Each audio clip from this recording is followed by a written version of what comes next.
যদি কোনো কিছুকে তোমার খারাপ মনে হয় তাহলে সেটা মুখের ওপর বলে দাও।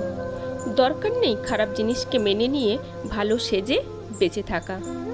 যদি তোমাকে কেউ অকারণে অপমান করে পাল্টাটা তার জবাবটাও দাও, কারণ একদিন যখন তুমি সফল হয়ে যাবে তখন দেখবে ওই মানুষগুলোই তোমার পেছনে ঘুরঘুর করছে তোমার কাছ থেকে কিছু পাওয়ার আশায়। যদি এই সমাজে নিয়মের বাইরে তুমি কিছু ভাবো এবং সেই কারণেই মানুষ তোমাকে খারাপ ভাবে, তাহলে তাদের ভাবতে দাও। ওদের ওই খারাপ লাগাটা যদি তুমি উঁচুতে উঠতে পারো তাহলে তোমার ওই খারাপ লাগাটা তোমার ভেতর থেকে আর খারাপ করে তুলবে না।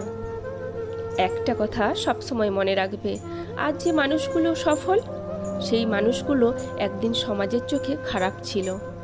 তারা ছিল জেদি, একগুঁয়ে এবং লড়াকু।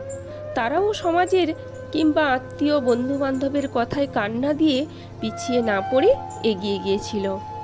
তাই তারা আজ সফল হতে পেরেছে।